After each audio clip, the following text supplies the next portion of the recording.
Student, हम आज math का एक नया टॉपिक देखेंगे, सर्वगंशम और समरूप, यानी कि कॉन्ग्रुएंसी और सिमिलरिटी। अब देखेंगे सर्वगंशम का अर्थ क्या होता है। सर्वगंशम का अर्थ होता है कि सर्वा मीन्स सभी होता है, सर्वा मीन्स होता है सभी, गमसम मानी अंग, सम मीन्स बराबर, सम मीन्स बराबर होता है, बराबर, यानी कि जिसका सभी अंग समान होता हो वही हमारा सर्वगंशम होता है। जबकि समरूप में यह बात नहीं लागू होता है। समरूप के भी एक अलग वीडियो में हम देखेंगे। यहाँ हम केवल और केवल सर्वगंशम की जानकारी लेंगे। यह सर्वगंशम हमारा केवल त्रिभुज के लिए लागू किया जाता है, त्रिभुज पे दिखाने के लिए करते हैं। जैसे अगर हम ले सकते हैं कि दो समान त्रिज्या का वृत्त, दो समान त्रिज्याओं का वृत्त, दो समान त्रिज्याओं का वृत्त, दो समान त्रिज्याओं का वृत्त सर्वगंशम होते हैं, दो समान त्रिज्याओं के वृत्त सर्वगंशम होते हैं। या फिर देख सकते हैं कि समान भुजा का, दो समान भुजा का, दो समान भुजा का त्रिभुज हमारा सर्वगंशम होता है। जबकि समरूपता में यह कोई नियम नहीं होता है। समरूपता में हम छोटा बड़ा आकृति होता है, छोटा या बड़ा आकृति होता है, यानी कि उसका आकार एक जैसा होता है, लेकिन इसमें बड़ा छोटा डिस्कशन हो जाता है। लेकिन सर्वगंशम में सेम आकार और अमाप भी उसका उतना होना चाहिए, यानी कि माप भी, यानी कि 3 सेंटीमीटर है तो अगला वृत्त भी हमें 3 सेंटीमीटर का रहना चाहिए। जैसा ए है वैसा ही रहना चाहिए, यानी कि सभी अंग इसका समान होना चाहिए। लेकिन समरूपता में यह बात नहीं होता है, इसमें बड़ा छोटा हो सकता है, आकार एक ही जैसा होता है लेकिन बड़ा छोटा के कंडीशन में चला जाता है। यहाँ पर हम केवल और केवल सर्वगंशम की जानकारी लेंगे।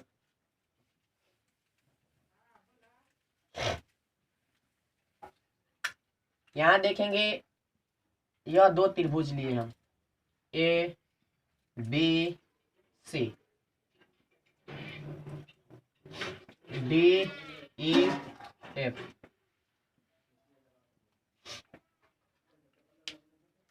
यहाँ हम देखेंगे कि दो त्रिभुज में 6 केस बनेंगे, यानी कि मान लीजिए अगर इसका कोण बराबर है तो इसका भी कोण बराबर आना चाहिए, अगर इसका कोण बराबर है तो इसका भी कोण बराबर आना चाहिए, अगर इसका कोण बराबर है तो इसका कोण भी बराबर रहना चाहिए।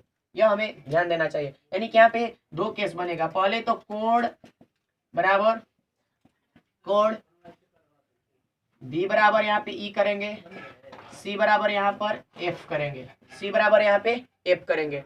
पहला ये बात हो गया। और या फिर इसका भुजा भी बराबर रहना चाहिए, भुजा भी देखेंगे यहाँ पे ए बी बराबर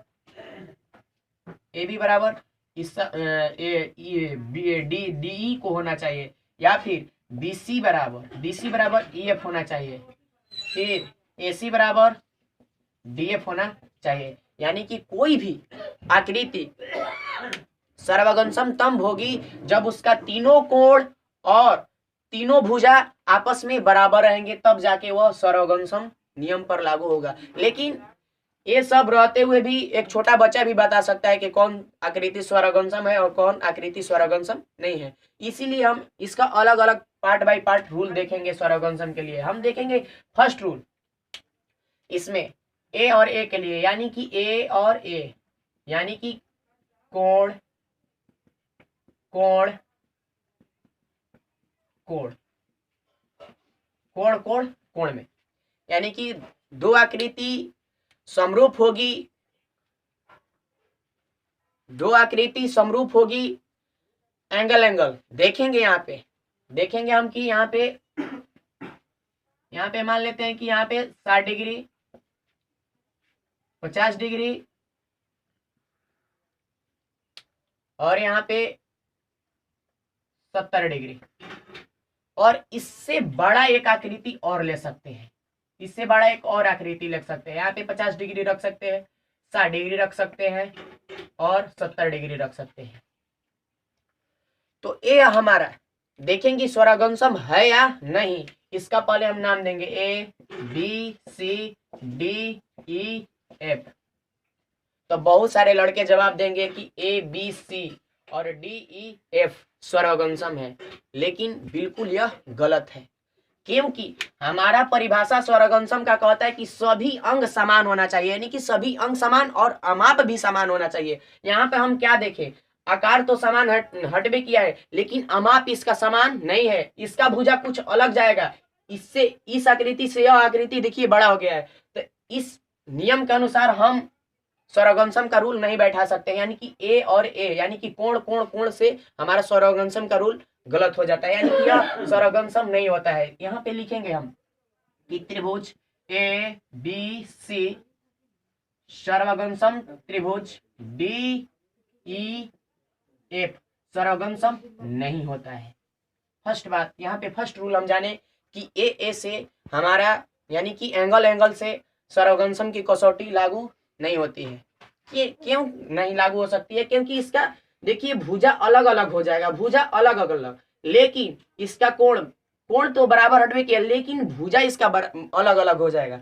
इसीलिए कह रहा है परिभाषा हमारा कि सभी अंग समान होना चाहिए और अमाप भी समान होना चाहिए, यानी कि यह नियम क्या हो जाएगा, गलत हो जाएगा। अब हम देखेंगे दूसरा रूल। हम तो ध्यान दिए थे उसमें कि 3 भुजा और 3 कोण ध्यान देना चाहिए, लेकिन उसके अलावा भी हम अगर यहाँ पे साइड एंगल साइड रहता है तो हम सर्वगंसम उसे मान देते हैं। हमें 6 बातों का जिक्र नहीं करना है, हमें 6 बातों का जिक्र नहीं करना है, बस केवल 3 बात फ्लो कराएंगे, बस सर्वगंसम में चले जाएंगे। लेकिन यहाँ पे हम देखे थे एंगल से सर्वगंसम नहीं होता है, एंगल से सर्वगंसम नहीं होता है। एकदम दिमाग में छाप लीजिएगा कि नहीं होगा तो नहीं होगा। क्यों नहीं होगा? तो यहाँ पे हम कारण आप लोगों को बता दिए हैं। अब यहाँ पे देखेंगे हम साइड एंगल साइड से,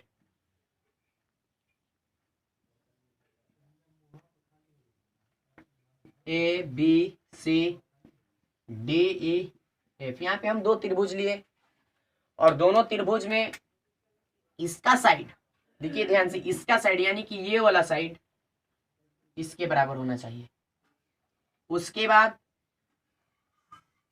यह साइड ले रहे हैं, यानी कि जो यह साइड ले रहे हैं उसी का यह साइड लेंगे, और ध्यान देंगे कि बीच का कोण, हमारा बीच का कोण यानी कि यहाँ पे हम दो भुजा की जो भुजा है उसका बीच का कोण बराबर होना चाहिए, इसका बीच का कोण बराबर होना चाहिए, यह बीच का कोण बराबर होना चाहिए। ध्यान से यहाँ पे हम जो बराबर किए हैं देखिए, इसका बराबर ए, इसका बराबर ए, और इसका बीच का कोण रहना चाहिए।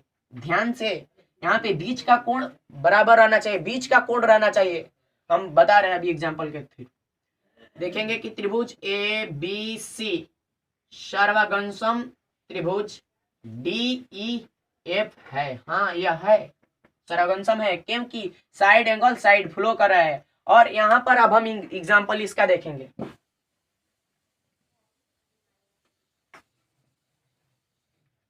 यहाँ पे देखेंगे एग्जाम्पल के थ्रू कि 2 त्रिभुज ले लिए ए बी सी डी ई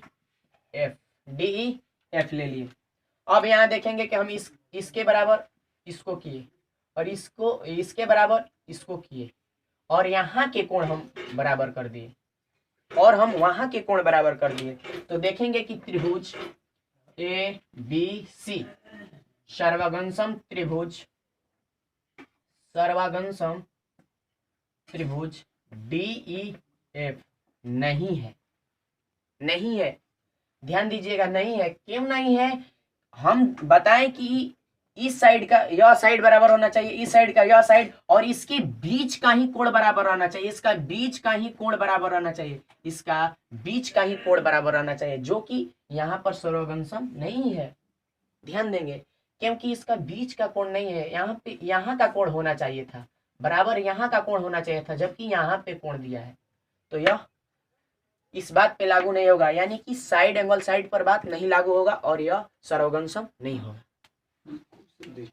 अब यहाँ देखेंगे साइड यानी कि तीनों साइड उसका बराबर होना चाहिए। सर्वगंसम करने के लिए हमें 3 साइडों की जरूरत होना चाहिए, नहीं कि तीनों उसका भुजा बराबर होना चाहिए। ध्यान देंगे, यहाँ पे ए है, बी है, सी है, यहाँ पे देखेंगे डी ई एफ, यहाँ पे देखेंगे हम डी ई एफ।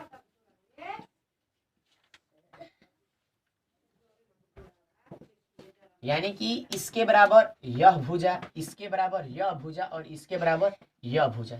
यानी कि सर्वगंशम को साबित करने के लिए हमें भुजा भुजा भुजा का जरूरत होता है।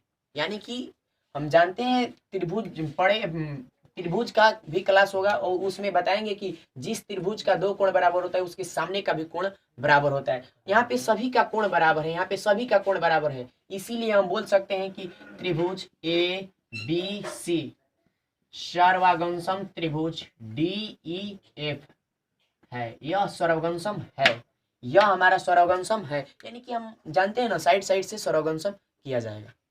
अब हम देखेंगे कॉन्ग्रुएंसी होने के लिए तीसरा रूल, यानी कि एंगल एंगल साइड, यानी कि कोण कोण भुजा से यहाँ पे हम बनाएंगे, देखेंगे त्रिभुज के माध्यम से ए बी सी। यहाँ पे एक और त्रिभुज लेंगे डी ई एफ लेंगे।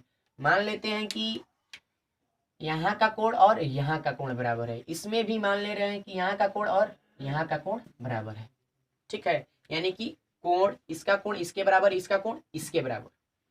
अब हम देखेंगे इसमें जब हम ए वाला भुजा लिए हैं तो इसमें भी यही वाला हम भुजा लेंगे, जो कि यहाँ पे जो भुजा लिए हैं वही भुजा सेम यहाँ पे लेंगे, तभी जाके वह सर्वगंशम यानी कि कॉन्ग्रुएंसी रूल पर होगा। यानी कि हम देखेंगे, इसे कह सकते हैं, इस आकृति को हम बोल सकते हैं कि त्रिभुज ए बी सी सर्वगंशम त्रिभुज डी ई एफ। हाँ यस, कॉन्ग्रुएंसी यानी कि सर्वगंशम है। लेकिन यही आकृति अगर हम देख रहे हैं कि अगर दूसरा छोटा सा एक त्रिभुज बने ए बी सी और यहाँ पे देखें डी ई एफ में, मान ले रहे हैं कि यहाँ का कोण बराबर करें और यहाँ का कोण और यहाँ का, अब ले रहे हैं यहाँ का कोण एक इसका भुजा यह ले रहे हैं और इसका भुजा यह ले रहे हैं। तो यहाँ पर अब हम देखेंगे कि त्रिभुज ए बी सी सर्वगंशम त्रिभुज डी ई एफ नहीं है। कहें इसलिए नहीं है क्योंकि यहाँ का जो साइड लिए थे यहाँ भी लेना चाहिए था, लेकिन यहाँ पे यह वाला साइड लिए और यहाँ पे दूसरा साइड ले लिए, तो यह हमारा कॉन्ग्रुएंसी रूल नहीं होगा। यानी कि यह रूल हमारा गलत हो जाएगा, जबकि यह हमारा रूल होना चाहिए। यानी कि जहां का साइड लिए वही का साइड यहाँ पर होना चाहिए। अब हम यहाँ पे देखेंगे RHS, यानी कि राइट हैंड साइड नहीं, राइट एंगल ट्रायंगल। आर बोलने का मतलब राइट एंगल ट्रायंगल, और यहाँ पे एच बोलने का मतलब हाइपोटेनस, एच बोलने का मतलब यहाँ पे हाइपोटेनस, और एस बोलने का मतलब साइड यानी कि भुजा होगा। अब हम देखेंगे कि राइट एंगल ट्रायंगल कब कहते हैं, तो एक पड़ी पे एगो खड़ी आकर खड़ा हो जाता है तो हम उसे राइट एंगल ट्रायंगल बोलते हैं, यानी कि उसे लंबवत कोण बोलते हैं, जो कि यहाँ पे 90 डिग्री दिखाया गया है, यहाँ पर भी 90 डिग्री दिखाया गया है। अब हम देखेंगे कि यहाँ पर 90 डिग्री है और यहाँ पर भी 90 डिग्री, यानी कि आर है, ये हमारा क्या है, राइट एंगल ट्रायंगल है। और देखेंगे इसका जो कोण है इस वही उसका बराबर होना चाहिए, यानी कि यह हमारा कोण है, यह हमारा कोण है, यह भी हमारा क्या है भाई, कोण है। तो यही कोण यहाँ पर होना चाहिए और यही वाला कोण यहाँ पर होना चाहिए, यानी कि यही वाला भुजा होना चाहिए। अब यहाँ पर देखेंगे यह भुजा इसके बराबर होना चाहिए, यह भुजा इसके बराबर होना चाहिए, यह भुजा इसके बराबर होना चाहिए। अब बोलेंगे कि यहाँ पर रूल तो गलत हो गया, यानी कि पहले कुछ देर पहले पढ़ाए थे कि साइड एंगल साइड, यानी कि साइड एंगल साइड से हम कॉन्ग्रुएंसी बता रहे थे, वहां पे हम साइड एंगल साइड से कॉन्ग्रुएंसी बता रहे थे। यहाँ पे रूल तो गलत हो गया, बोलेंगे आपकी रूल गलत हो गया, लेकिन नहीं, यहाँ पर हम देखेंगे कि RHS का मतलब यानी कि राइट एंगल ट्रायंगल है, और इसका मतलब हाइपोटेनस और इसका मतलब एक भुजा है। यानी कि जिस दो त्रिभुज का एक लंब यानी कि 90 डिग्री का अंश हो और उसके साथ साथ उसका कोण और एक भुजा बराबर हो, तो हम बोल सकते हैं कि वह दो त्रिभुज हमारा सर्वगंशम है, यानी कि हमारा दो त्रिभुज क्या है, सर्वगंशम है। मान लीजिए कि यहाँ पे हमारा यह कोण था, यह हमारा कोण था, तो वही वाला यहाँ पर कोण होना चाहिए। मान लीजिए कि यह भुजा यह है और मान लीजिए यही भुजा यहाँ पे होना चाहिए, तो आप बोलेंगे यहाँ पे कि यह नियम इस पे लागू होगा, नहीं, वह गलत हो जाएगा, उस नियम पर हम नहीं जाएंगे। अगर यहाँ दो हम भुजा माने, यहाँ पर भी वही दो भुजा मांगे, तो यहाँ पे बीच का कोण बराबर होना चाहिए था, लेकिन कहाँ बीच में है, कहाँ कोण इसका बीच में है, बीच में दिखाया गया है, नहीं दिखाया गया है।